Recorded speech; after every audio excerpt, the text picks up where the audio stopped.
So here's our 2009 tractor that we pull our planter with. We'll pull our 2005 planter. And it's not all the way hooked up. As you can see, look at this mess of hoses and wires. And that's all got to get put on back on the tractor. I'll show you what it looks like when I get it all hooked up. So, yeah, we got we're coming along, but I just got hit in the head by one of the hoses trying to reroute them.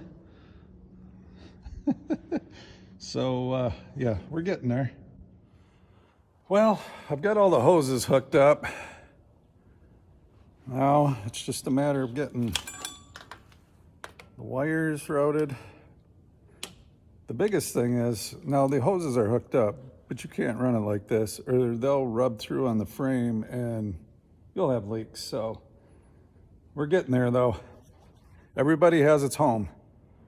Well, I have all the hoses, wires, all hooked up and ready to go. A lot of this is aftermarket, so it's not as clean. A lot of it's just put together.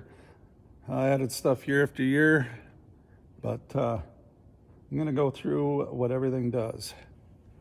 All right, so I'm gonna go through what everything does that's hooked into the back of this tractor. So first we have the electrical components. This one here is what monitors the seed and tells the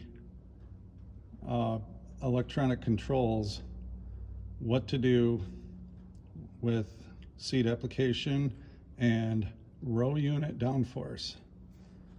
This one down here is power for that row unit downforce, which I'll explain in a minute.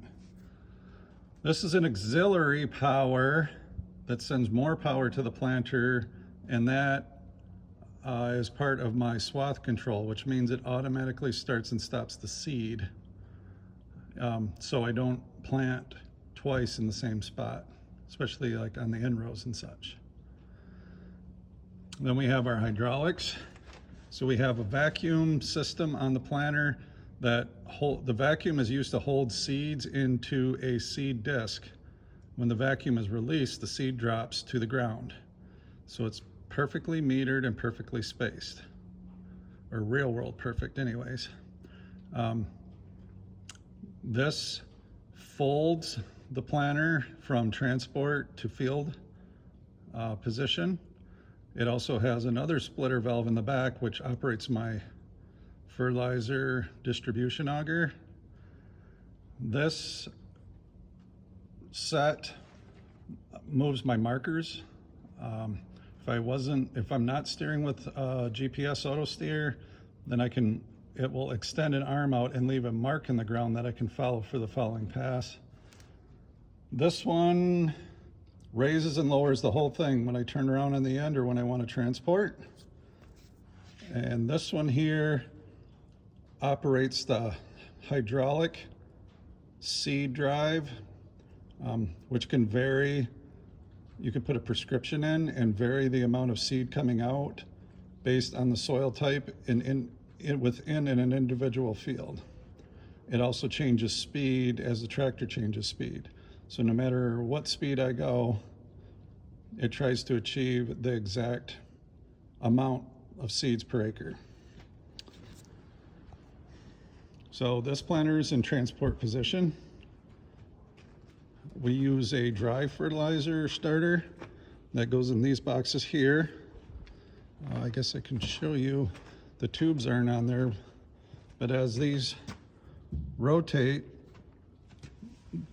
the fertilizer comes out here, goes down into here, and this will be applied 2 inches over from the seed and 2 inches below the seed, so that when the seed sprouts and starts to grow, it's going to have nutrients available immediately. The hydraulic downforce per row unit are these systems here, one on each one. There's a little hydraulic cylinder in there.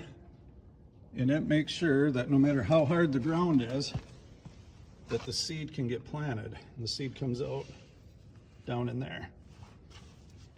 Once the seed's in the ground, these wheels squish the ground shut around the seed so that it has seed to soil contact and will sprout as quickly as possible. On the back here is the hydraulic seed drive. This was added as an aftermarket. It used to be mechanically driven, which is all this stuff up here. So we've bypassed that, added this drive.